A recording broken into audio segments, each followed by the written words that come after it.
Welcome to Titan HST's Business Continuity Today, hosted by Todd, where planning meets reality.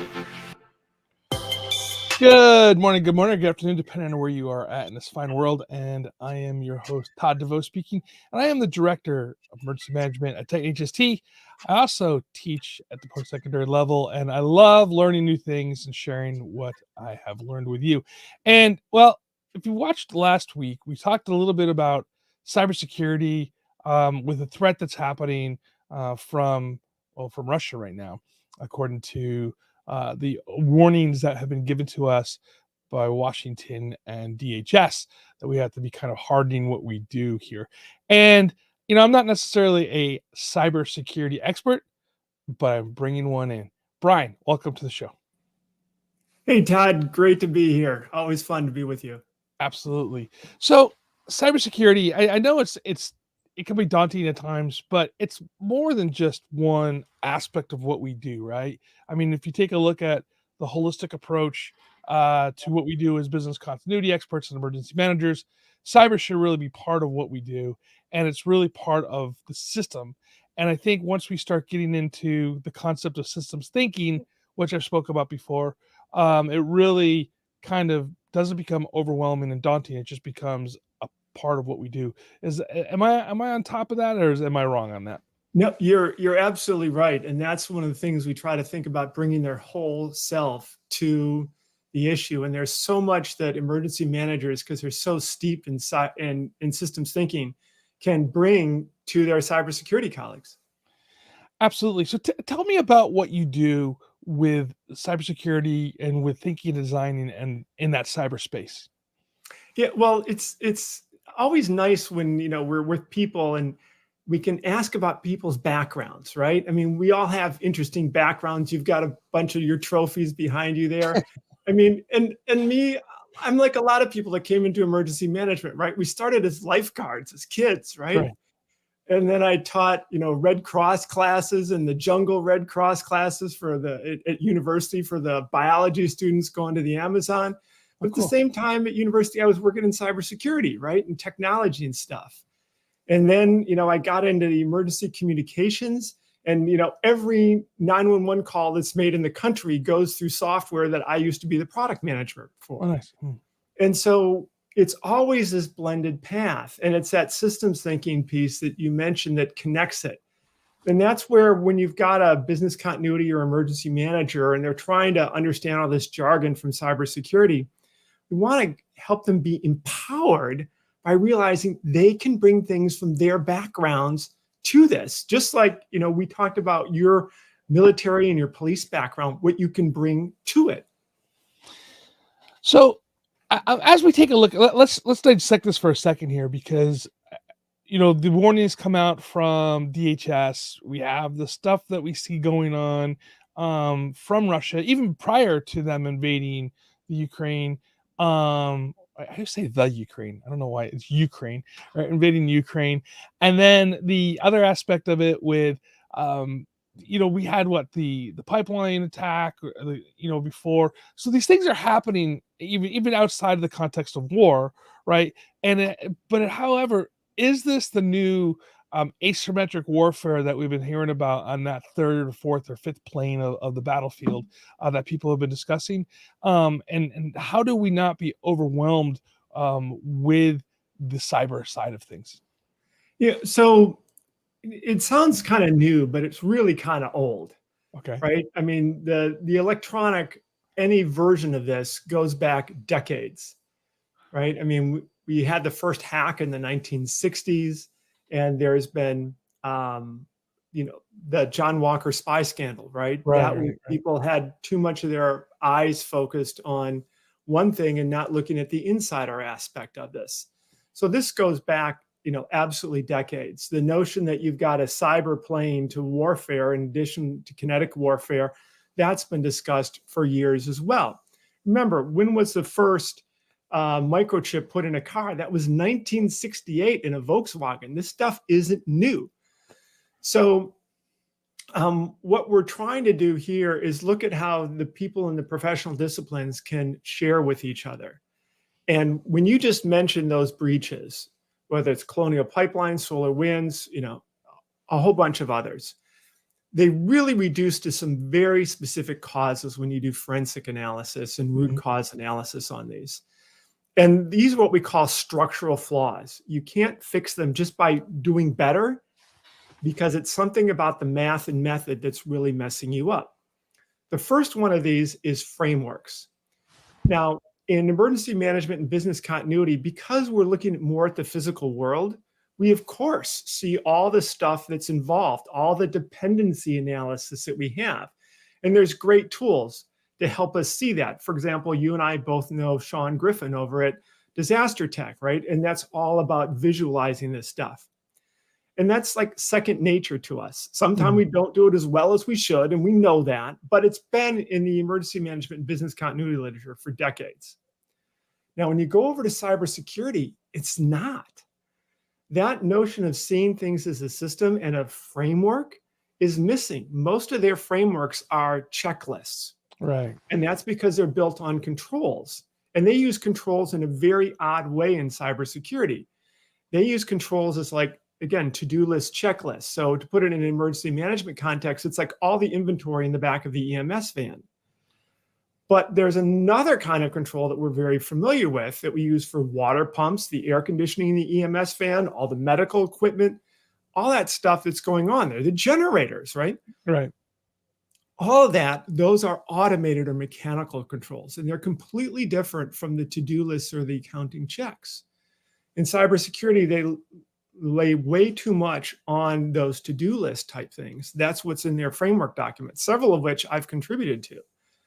But they're not real frameworks, or people will just skip over all the front matter that we wrote in the framework document, and they'll go back and say, give me the checklist. Right. And that happens over and over and over. Every time somebody talks about the NIST risk management framework and they talk about a checklist, I go, wait, have you read the front of the document? All the cautions in there about how you should not use it, because so many people do. So that's something that frameworks and controls, and we can talk more about later, but those are just two things that are second nature for emergency managers and business continuity professionals, but are largely unknown in cybersecurity. So when we talk about cybersecurity, do we look at this more like somebody who can open up a laptop and code through everything and read that code language that's out there? Or can those of us that are non-coders, point and click type guys, can we actually participate in preparing our organizations for a cyber attack? You absolutely can prepare, because when we do the forensic root cause analysis, we find that most times there's errors made in the math and method.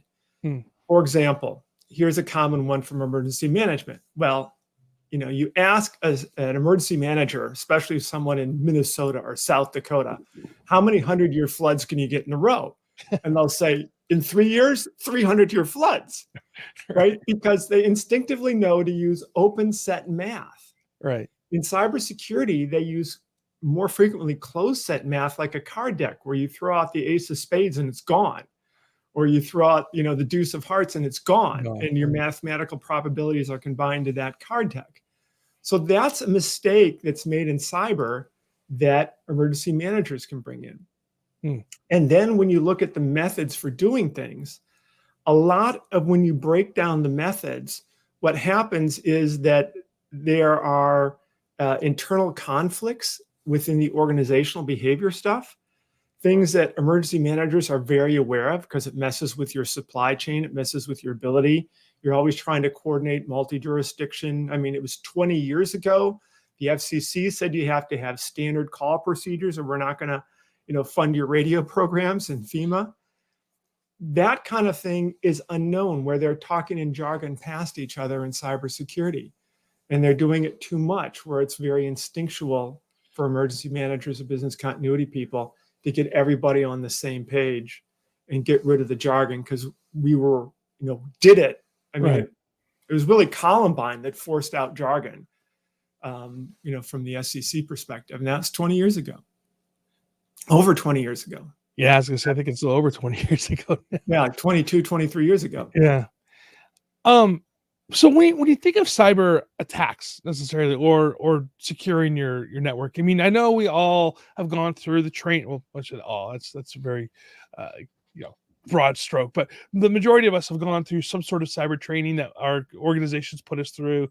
Don't click on the email that's suspicious. I mean, and we're all guilty of it. I've done it myself. Like, you're in a hurry, you read something that looks like it's legit, and you go, crap, right? And you have to tell your IT person, hey, I clicked on this, and then they, change all your passwords and stuff like this, right? So they're looking to get in different ways. But what is the I guess what is the easiest way to prepare your organization for a cyber attack? I mean, obviously, let's just say they get in. What are the steps that need to be done to protect your organization from that hit? Well, I would back it up one step and talk about that organization, especially the cyber organization, because so often when you've got organizations, they're wasting lots of effort because there's a lot of internal conflict, which is what I was mentioning a moment ago. Cybersecurity often uses something called lines of defense. Okay. And you may have heard that term around. Now, you're former military, lots of people in EMR, and a good number in cybersecurity as well. But that term is used, and it's given two justifications. One is military, but it hasn't worked in military for over 2,000 years, since Alexander the Great took out Tyre and Sidon in like 300 BC. And we know emergency managers, right? I mean, what are sandbags? They're just one thing for water to wash over after another, right? Right. New Orleans, the dike didn't hold, right? Right. The tsunami wall in Japan, right? Yeah. Right. So, we're used to making fun. I mean, the Maginot Line is a metaphor for a false sense of security. We get that. But in cybersecurity, they do that. And these lines of defense, there's often so much internal antagonism and infighting amongst them. They're not focused on the external enemy. In emergency management, you're focused on the storm. You're focused on whatever the bad thing is. Right. And everybody's got clarity about that. So bringing that in to help way before you're dealing with a breach, help get people focused on the problem.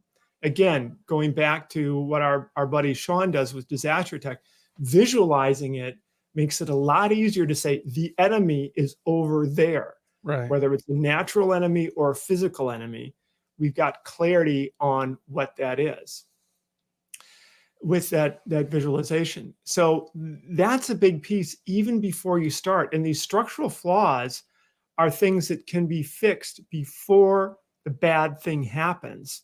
So then it's so much easier to see the bad thing unfolding and go address that bad thing from the perspective of the cybersecurity team, because they're going to see it way before with intrusion detection systems, especially like extended endpoint systems. They're going to see that far before the individual user will. And we could also bring that same thing over into how we do our education. Because everybody gets this education click thing, and don't click. Right. But there's better ways to do that than we've done before. And some of those better ways can be borrowed from building evacuation drills, which are much more tangible.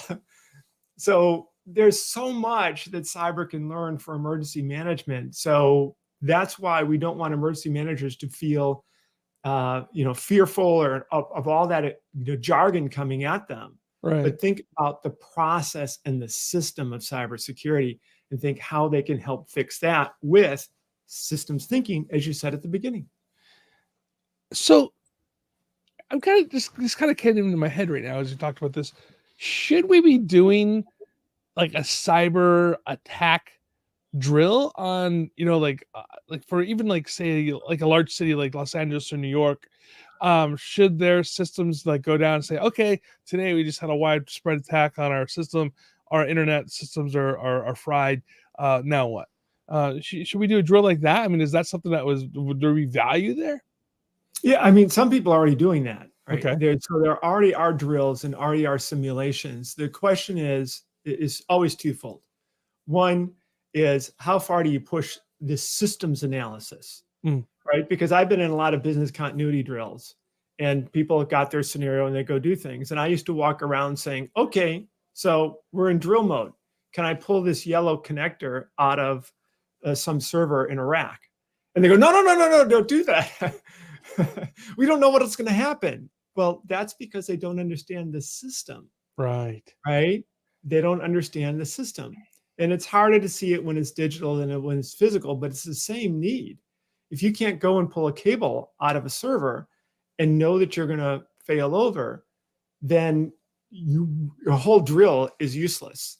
The other piece that emergency management can bring is the creativity.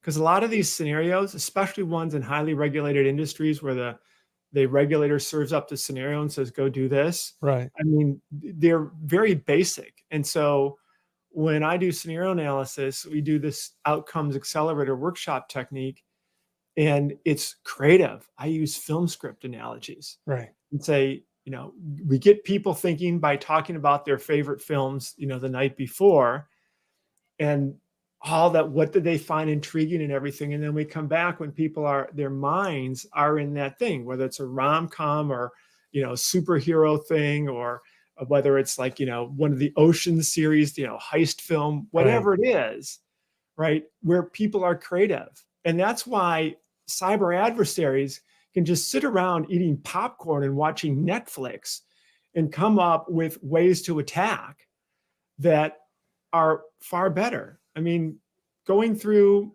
several things where they went through operating technology systems like HVAC and stuff, that's right out of Ocean's 11 in 1960 with Frank Sinatra and Sammy Davis Jr. Right. I mean, that's how old this stuff is. Think about that. I mean, like, kind of putting this in perspective, if you think about like the Ocean's films, right, which are a lot of fun to watch, right? I mean, any of those heist films, the Italian Job and all those, you take a look at those, that is actually a great visual example of what systems thinking truly is. Because, I've defined this systems thinking, and people, sometimes still not really understanding what that means. But now that you say that, I think that is a great visual example of what systems thinking truly is, isn't it? Yeah. I mean, that's why in the outcomes accelerator workshop, and I lay this out in the operational risk handbook, day one is understanding the system. And we start from high level, usually business strategy people, product managers, all the way down to technical detail. And then we wrap up with this dinner. And in this dinner is where I have people talk about their favorite films. And sometimes I just talk about their family life and funny things that happen on their summer vacation or their home remodel project, just getting them to be creative. And then I send them home with this scenario generator, and I talk about it as the yellow crayon exercise, because, if you've got young kids or grandkids or neighbor kids, they can just connect the dots, and everybody comes back in the next morning and we can see where those go. And then we apply that kind of creativity first from the film thing, and then we drop it down to the scenarios. And we say, would this scenario be fun for somebody just to read through, to see as a film? And then we're getting the kind of creativity and the nuances and the intrigue that make this thing realistic. When we see a failure, and I truly believe, like, when you take a look at this, you dissect where we go wrong. I really do believe it's a systems failure most of the time. Even if you go back to Katrina, is it due to lack of creativity in the thought process? A lot is, and that's where I spend 2 chapters on it in the book. I mean, you had Sean Griffin from Disaster Tech and the gentleman from Microsoft on talking about gamification. Right. And, you look at games like, I'll just pick one, Minecraft, because my daughter played it. But I mean, some people have very, stiff Minecraft scenarios they create. Some people have very intriguing Minecraft, and my daughter would run up her views because her Minecraft things were more intriguing, right? That's it.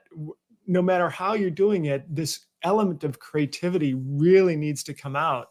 And that's where my colleague Prachi Kala uses diverse, high-performing teams to really drive these. And I used to have a gentleman who was the former chair of the Golden Globes Awards. come in and talk about it. And one time we did it at Universal Studios, and he said, I'm running late. I've got to go have lunch with Johnny Depp. That's very cool. But I mean, that's the kind of fun you can have with this and get people engaged in this. And that's why, again, visualization products like our buddy Sean has are so helpful. Should we be engaging, like, I guess here in Los Angeles or, the West Coast, we have Hollywood right down the street. On the East Coast, you got the Broadway and those set of creators over there. Should we be engaging with those type of people when we're looking at large scale scenarios? I encourage it. I mean, Prachi's sister is Sundance admitted film script writer. She's a director, and I go to her for guidance. In the online course I teach at cybered.io, I include a reference to the Save the Cat beat sheet, which Prachi's sister sent me to. And it's a book for film writers. But it's this notion of beats that film scripts follow. And he used this metaphor about saving the cat to explain the technique of a beat sheet. And it's, very popular out there. But anything like that you can do, and then that brings it in. So that's why, I had my buddy come in from the Golden Globes, because he could sit there as somebody who voted on film scripts. Right. But it's always getting it to be creative enough in order to be helpful. So when you're talking to business continuity experts and emergency managers, how do you get them to understand what design thinking is, what systems thinking is, and some of that crossover that's there? Yeah, I go to whatever is in their daily life. So it all starts with critical thinking, which is like the Socratic questions, which is what front ends us all.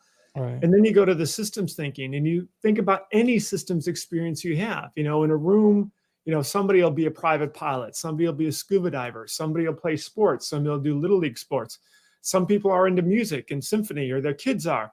Some people are into cooking. I had a competitive pastry chef once in one of my classes, right? Wow. That's what you did on the side, right? I said, great, bring it into class. So whatever systems backgrounds you have, right? People that work in industrial facilities and chemical and aviation, whatever it is, you bring that in, logistics, distribution, and you build on those experiences and allow those people to share it. And then you get to design thinking, and I use an industrial strength design thinking flavor, which is like where we get our consumer electronics from. And I'm not just talking about the swipes in the interface, the user experience piece, but actually how it works, how airplanes work, how skyscrapers work. I come from the Detroit area, so I mean, that's huge in industrial strength design thinking. Henry Ford, the automobile, the arsenal of democracy, World War II, all of that. I went to Michigan. So once you get that notion of design, and a critical principle that links critical thinking and design thinking is challenge the existing frame, reference, paradigm.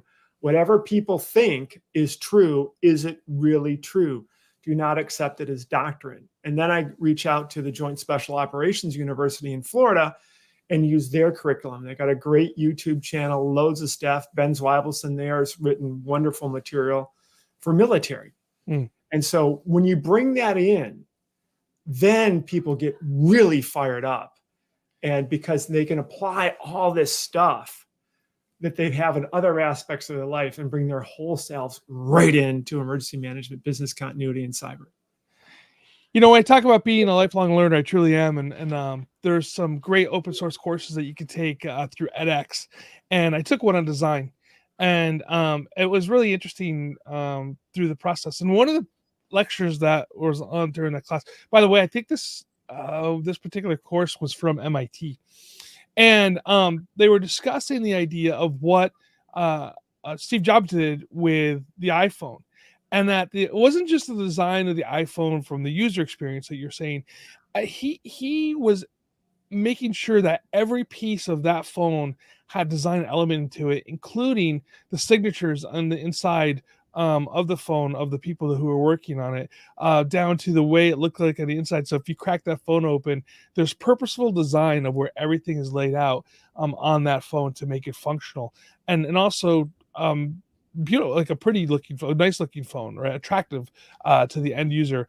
And that really got me thinking, like, when we tend to do things in business and continuity emergency management, we really make our forward looking things look well, but sometimes behind the scenes, it's still on shambles, I guess, if you will. And I think that's one of the things I like to take away from design thinking is that every process, every step of the way that we do something has to have purposeful intent behind it. And that fits into the system as well.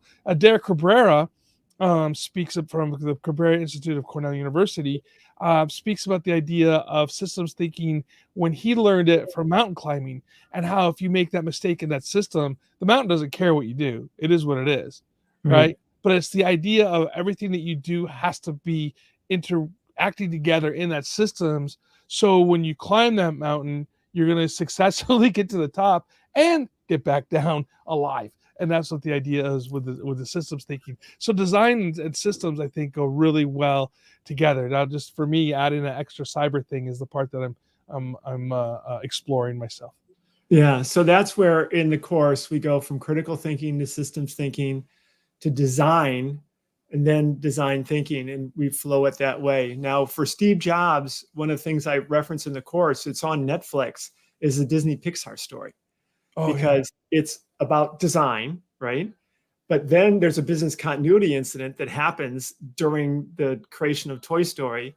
Then there's the business design piece. And so it's a really nice encapsulation. Or on YouTube, Steve Jobs has a video. Years later, he reminisces about his first visit to Xerox Palo Alto Research Center and how he wished he stayed longer. And that was such a huge mistake on that first visit. But pulling those together is exactly what we do in the 10 modules of the course at cybered.io. And a preview of that is at the Think Design Cyber website. If you go to the Insights page, we've got a whole bunch of fireside chats recorded with different people from different perspectives there, and articles and other things. Plus true design, like PBS's, a link to PBS's thing about great architecture. That's awesome. And by the way, everybody, all those information is also in the show notes. So if you're driving on the road and your pencil's not sharp, feel free to get into the show notes and click that, and you can get to find all of Brian's stuff. So Brian, we're coming close to the end, and I'd like to give you the last a couple minutes for you. So what got you into the idea of systems thinking and design thinking? Systems thinking is really just part of my childhood, like being a lifeguard. Again, I'm from the Detroit area. So Henry Ford created the Henry Ford Museum in Greenfield Village. And it was just a museum to systems thinking and industrial strength design thinking. You can go online, look up the website, see their online exhibits and all that. But it just, was amazing from childhood. The design thinking also was reinforced when I was at Michigan in grad school. I had Merle Crawford. He's the father of the new products management discipline. He founded the Professional Association. He's the first editor of the journal. His 12th edition textbook is dated 2021. And I really extended his material for cyber. So everything I do is a takeoff, and I credit him in the course. And you can go out and buy new products management from Merle Crawford and Tony DiBenedetto. He teaches at Temple University. Tony does. So that's how I got into this. And then that's why I consistently applied this, whether I was doing emergency management or cybersecurity. It's all intertwined for me because I started them in childhood. I took them both at university, and I took them into my careers at AT&T, Bell Labs, IBM, and beyond. That's amazing. Yeah, I forgot to add one thing to this, and that maybe you can comment on it as well. My friend's wife works in the packaging business, right? And I never thought about the thought process that goes into that package. And it is kind of your first touch when you buy a product. Is the design just as important for packaging as it is for the product? My friends there tell me it is, right? That's how they upsell. That's how you get premium branding, right? I mean, I use an example often about milk cartons, right? I mean, one has a girl and the cow on the front and everything, and one is just the store brand, right? Right. How many people, including my better half, pay extra for the one with the girl and the cow on front? Right? Now, if you put that through some scientific analysis, I don't know, but that's what design has been doing. And design and technology have been interweaving with each other ever since the Egyptian pyramids, concrete, purple dye from shellfish. I mean, this is thousands of years long that design and systems have been reinforcing each other to make amazing things. It just didn't happen in the 1890s with the Chicago skyscrapers and Louis Sullivan or Henry Ford, automobile and assembly line and everything. This is great. And there's so much we can draw on. And that's what makes these workshops fun to do. Absolutely. Hey, Brian, we got to go. Thank you so much for your time today. Most welcome and best of success in your ongoing shows. Yeah, we have to do this again sometime soon. Hey, everybody, thank you for so much for spending time with us this morning and this afternoon. And I know, their time is very important. So I would love to have you all follow us here on LinkedIn, Facebook, or YouTube. And please don't forget to follow us on your favorite podcast player. And follow Titan HST as well on some of the adventures. We just were named the 2022 Startup of the Year, and I'm really proud of that. Vic and Serene and Ed and the rest of the team, good work, everybody, and congratulations to everybody at Titan HST for that great victory. Until next time, see you. Visit Titan HST for all your communication needs. Stay safe and stay hydrated.